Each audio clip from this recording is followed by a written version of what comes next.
Welcome to विशाल जूली। जैसा कि आपको पता है कि हम लोग पढ़ रहे थे मॉडर्न अलजेब्रा और उसमें आज हम लोग ग्रुप थ्योरी पे बेस्ड एक इम्पोर्टेंट एग्जाम्पल देखेंगे। एग्जाम्पल दिया हुआ है, prove that set of all integers with operation O defined by A operation B equal to A plus B plus one forms an abelian group.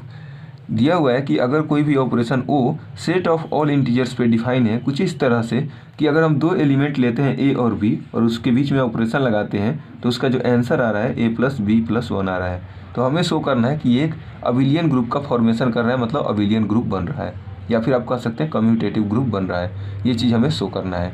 तो सबसे पहले हम लोग क्या करेंगे, सबसे पहले अबेलियन ग्रुप शो करने के लिए आपको पता होना चाहिए कि 5 कंडीशन को सेटिस्फाई करना चाहिए। Closure law, associative law, existence of identity और एग्जिस्टेंस ऑफ इनवर्स, और लास्टली कम्यूटेटिव लॉ को ही फॉलो करना चाहिए।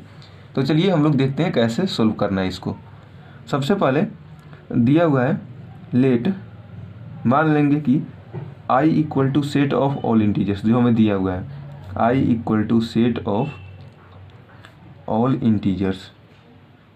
तो हम लोग मान लिए कि i equal to set of all integers है और उसके बाद हमें क्या शो करना है, अबेलियन ग्रुप शो करना है। तो हम यहाँ पे लिखेंगे for abelian group. Abelian group show करने के लिए अबेलियन ग्रुप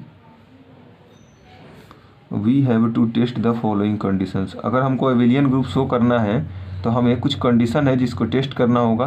अगर वो उस कंडीशन को फुलफिल करता है तो हम लोग बोलेंगे कि वो अबेलियन ग्रुप का फॉर्मेशन कर रहा है।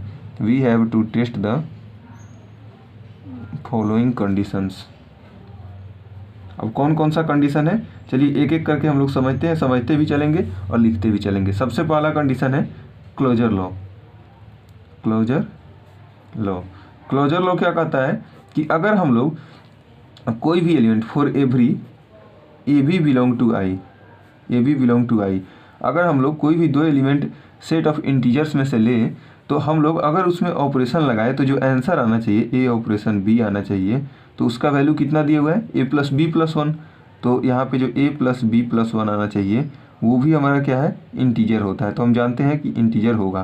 कैसे होगा, तो एग्जांपल से अगर मैं आपको बताना चाहूँ तो यहाँ पे आप देखेंगे ए और बी क्या है, कोई भी इंटीजर में से कोई भी एलिमेंट है। मान लीजिए हम बोल दे रहे हैं 2 और 3 है, तो 2 ऑपरेशन जब 3 हम यहाँ पे लिखेंगे तो इसका वैल्यू कितना आएगा, 2 प्लस 3 प्लस 1, मतलब 2 और 3 5 और 1 6 आएगा, जो कि हमारा 6 भी एक इंटीजर होता है, सेट ऑफ इंटीजर से बिलोंग करता है। तो हम लोग क्या करेंगे यहाँ पे, so closure law holds. Closure law क्या कर रहा है, होल्ड कर रहा है या फिर सेटिस्फाई कर रहा है, क्लोजर लॉ होल्ड्स। चलिए दूसरा हम लोगों को प्रॉपर्टी समझना है। दूसरा कंडीशन है, पहला क्लोजर लॉ हो गया, दूसरा एसोसिएटिव लॉ होता है। एसोसिएटिव लॉ, एसोसिएटिव लॉ क्या होता है कि अगर हम लोग कोई भी दो ऑपरेशन में ए ऑपरेशन बी लिखें फिर ऑपरेशन सी लिखें तो इसका जो आंसर आना चाहिए वो आना चाहिए A operation B operation C के बराबर, for all A B C belong to integer. अब कैसे आएगा ये, चलिए हम लोग एक एक करके धीरे धीरे समझते हैं। सबसे पहले ए ऑपरेशन बी ऑपरेशन सी, एल एच एस साइड को हम लोग लेते हैं। एल एच एस साइड को अगर लेते हैं तो ए ऑपरेशन बी फिर ऑपरेशन सी लिखा हुआ है। इसका मतलब क्या होगा कि ए ऑपरेशन बी का वैल्यू कितना दिया हुआ था, ये हमें क्वेश्चन में ही दिया हुआ है, ए प्लस बी प्लस वन लिखा हुआ था। यहाँ पे आप देखिए, यहाँ पे मैंने लिखा हुआ है ए ऑपरेशन बी का वैल्यू ए प्लस बी प्लस वन है। तो यहाँ पे हम लिख देंगे ए प्लस बी प्लस वन और ऑपरेशन सी लिखा हुआ है। तो इसको हम लोग देखिए, हम लोग यहाँ पे क्या कर रहे थे, जैसे ए ऑपरेशन बी लिखा हुआ है, यहाँ पे क्वेश्चन में ही दिया ए ऑपरेशन बी, तो पहला एलिमेंट लिखे फिर दूसरा प्लस दूसरा एलिमेंट और फिर उसमें 1 ऐड कर दिए। तो यहाँ पे भी अगर हमको लिखा हुआ है कि a plus B plus one operation c, मतलब ये हमारा पहला एलिमेंट है, तो इसको ऐसे ही लिख देंगे ए प्लस बी प्लस वन और फिर दूसरा एलिमेंट प्लस में दूसरा एलिमेंट सी और प्लस 1 हम लिख देंगे। जब हम लोग इसको सोल्व करेंगे तो देखिए यहाँ से आ जाएगा ए प्लस बी और यहाँ पे देखिए प्लस 1 है और यहाँ पे प्लस सी को हम यहाँ पे लिख दे रहे हैं, प्लस सी और प्लस 1 प्लस 1 आ जाएगा। और इसको हम चाहें तो हम इसको ऐसे भी लिख सकते हैं, इसको हम लिख सकते हैं a plus B plus C plus 1 लिख सकते हैं, +1। देखिए इसमें आपको कोई भी दिक्कत नहीं होना चाहिए। इसको हम लोग इतना लिख सकते हैं a plus B plus C plus 1 और +1। मैंने क्या किया, आपसे ब्रैकेट उठा के यहाँ पे रख दिया। अब देखिए यहाँ पे क्या आ गया, ये हम जानते हैं ये हमारा a है, मतलब पहला एलिमेंट, ये हमारा दूसरा एलिमेंट +1 है। तो इसको हम लोग ऐसे लिख सकते हैं a operation b plus C plus 1। ये हम लोग इसको ऐसे लिख सकते हैं। यहाँ से देखिए ऐसे हम लोग लिख सकते हैं, क्योंकि पहला एलिमेंट प्लस दूसरा एलिमेंट +1 दिया हुआ था, तो पहला एलिमेंट ऑपरेशन दूसरा एलिमेंट हम इसको लिख दिए। और हम लोग जानते हैं कि पहला एलिमेंट तो a है ऑपरेशन। अब यहाँ पे b प्लस सी प्लस 1 लिखा हुआ है, तो b प्लस सी प्लस 1 को हम लोग क्या लिख सकते हैं, इसको हम लोग लिख सकते हैं b ऑपरेशन सी। तो b ऑपरेशन सी हम इसको लिख सकते हैं। तो हम लोग क्या देख रहे हैं कि a operation b operation C का जो वैल्यू है a operation b operation C आ गया। तो हम यहाँ से क्या कर सकते हैं कि एसोसिएटिव लॉ होल्ड्स। यहाँ पे मैं लिख दे रहा हूँ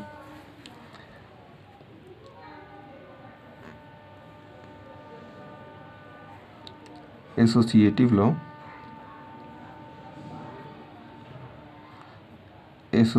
लॉ होल्ड्स। इसके लिए क्या हुआ है, एसोसिएटिव लॉ हमारा होल्ड कर रहा है। चलिए, तो दो हमने प्रॉपर्टी देख लिया, क्लोजर लॉ को ही सेटिस्फाई कर रहा है, एसोसिएटिव लॉ को ही सेटिस्फाई कर रहा है। तीसरा हमारा है एग्जिस्टेंस ऑफ आइडेंटिटी। तीसरा जो हमारा कंडीशन है वो है हमारा एग्जिस्टेंस ऑफ आइडेंटिटी। हमें देखना है कि आइडेंटिटी एग्जिस्ट कर रहा है कि नहीं। अब आइडेंटिटी कैसे हम लोग निकालेंगे, तो देखिए हम लोग क्या करते हैं, आइडेंटिटी के लिए हम लोग जानते हैं कि कोई भी एलिमेंट हो, हम लोग क्या, अगर कोई भी मान लीजिए एलिमेंट दिया हुआ है ए और उसमें कोई ऑपरेशन लगाते हैं, ए ऑपरेशन ई इक्वल टू, अगर ई ऑपरेशन ए आता है, ई ऑपरेशन ए और उसका वैल्यू ए आ जाता है, तो हम लोग क्या कहेंगे कि वही हमारा जो ई होता है आइडेंटिटी एलिमेंट होता है। तो हम लोग यहाँ पे क्या करेंगे कि कोई भी एलिमेंट हम ए लेंगे, for all a belong to I, मान लेंगे लेट एक्स बी द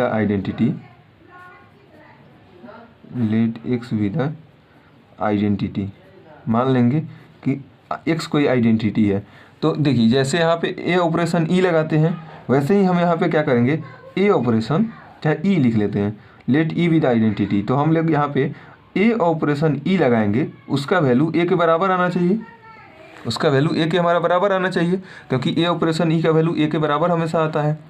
तो ए ऑपरेशन ई को हम कैसे लिखेंगे, इसको हम लिखेंगे ए प्लस ई प्लस 1 लिखेंगे। कोई भी ऑपरेशन लगा रहे, जैसे यहाँ पे ए ऑपरेशन बी लिखा हुआ था, यहाँ पे आप देखेंगे यहाँ पे ए ऑपरेशन बी लिखा हुआ था, इसको ए प्लस बी प्लस 1 हमने लिखा था। वैसे ही ए ऑपरेशन ई है तो ए प्लस ई प्लस 1 लिखेंगे और इसका वैल्यू ई ए के बराबर आना चाहिए।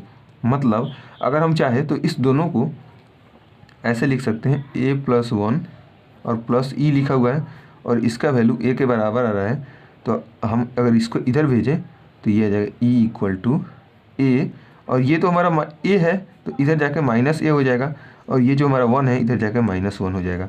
ए से ए कट जाएगा, बचेगा हमारा ई इक्वल टू -1। मतलब ई जो है हमारा आइडेंटिटी, उसका वैल्यू -1 आ रहा है।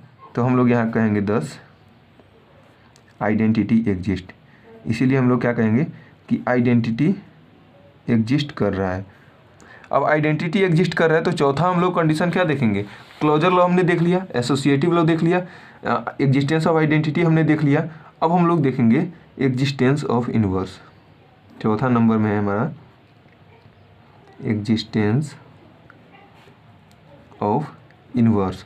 हम लोग चेक करेंगे कि इन्वर्स हमारा एग्जिस्ट कर रहा है कि नहीं। तो इन्वर्स के लिए क्या कंडीशन होता है, देखिए मैं जो भी अलग से बता रहा हूँ उसको ब्रैकेट में घेर दे रहा हूँ ताकि आप लोग वो चीज़ ना लिखिएगा। देखिए एग्जिस्टेंस ऑफ इन्वर्स क्या होता है कि हम लोग जानते हैं अगर इन्वर्स एग्जिस्ट कर रहा है, मतलब कोई भी हमारा एलिमेंट है और उसमें हम लोग उसके इन्वर्स से जब मल्टीप्लाई कर ऑपरेशन लगाते हैं तो उसका वैल्यू जो होता है हमारा आइडेंटिटी यानी कि ई के बराबर आता है। तो यहाँ पे हम लोग क्या करेंगे, सबसे पहले मान लेंगे लेट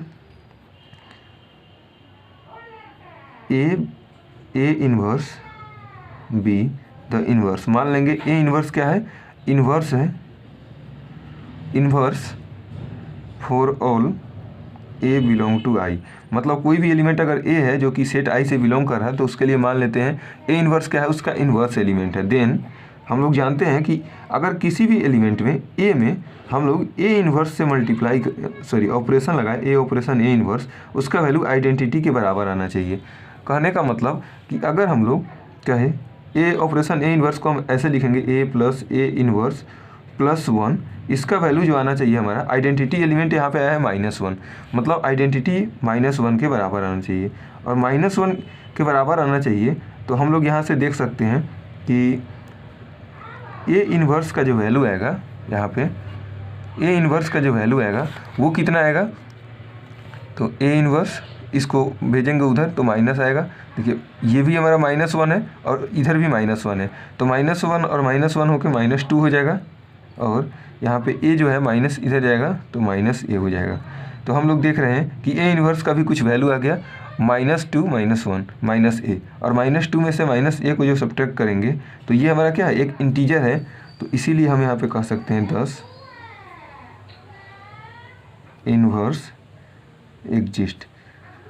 अब देखिए यहाँ पे जो हमारा ई था वो भी -1 था, वो भी हमारा सेट आई यानी कि इंटीजर से बिलोंग कर रहा था, इंटीजर था, इसीलिए हमारा आइडेंटिटी एग्जिस्ट कर रहा था। यहाँ पे हम देख रहे हैं कि -2 -a है, तो -2 में से -a मतलब a कोई भी इंटीजर है, तो -2 में से कुछ भी इंटीजर को घटाएंगे तो हमेशा इंटीजर ही वैल्यू आएगा, इसीलिए हम क्या कह सकते हैं कि इन्वर्स हमारा एग्जिस्ट कर रहा है। चलिए अब हमने 4 प्रॉपर्टी देख लिया। सबसे पहला क्लोजर लॉ सेटिस्फाई कर गया, एसोसिएटिव लॉ सेटिस्फाई कर गया, आइडेंटिटी एग्जिस्ट कर गया, और फिर उसके बाद इन्वर्स भी एग्जिस्ट कर गया।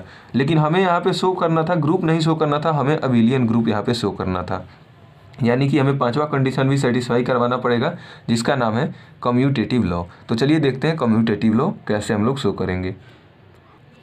देखिए जो 5वां हमारा प्रॉपर्टी है वो है हमारा कम्यूटेटिव लॉ।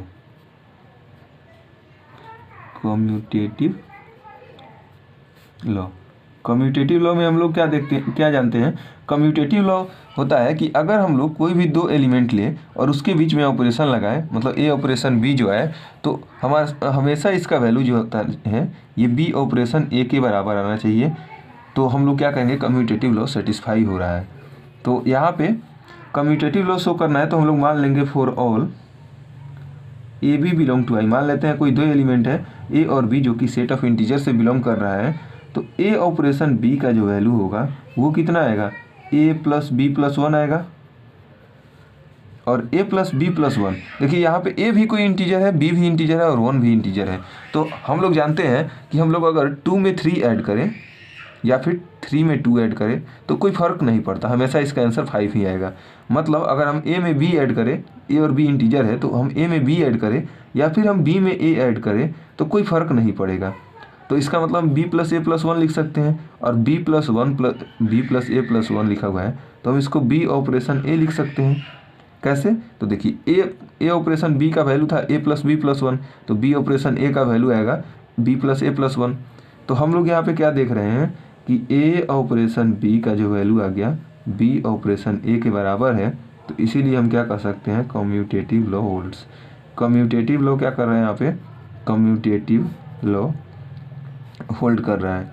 तो कम्यूटेटिव लॉ होल्ड कर रहा है तो हम लोगों ने देख लिया कि 5 कंडीशन को सेटिस्फाई कर रहा है, closure law, associative law, existence of identity और एग्जिस्टेंस ऑफ इन्वर्स। तो हम लोग यहाँ पे लिखेंगे सिंस इट सेटिस्फाइज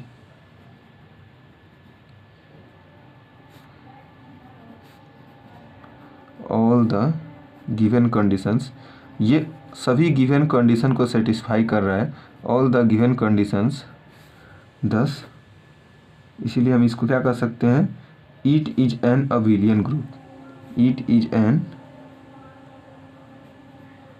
अबिलियन, या फिर हम इसको कम्यूटेटिव ग्रुप भी कहते हैं, और कम्यूटेटिव ग्रुप, इसीलिए हम क्या कहेंगे कि ये हमारा अबिलियन या फिर कम्यूटेटिव ग्रुप है। तो आज के लिए इतना ही, मिलते हैं नेक्स्ट वीडियो में। Thanks for watching. वीडियो अच्छा लगा तो वीडियो को लाइक और चैनल को सब्सक्राइब जरूर कर दीजिएगा।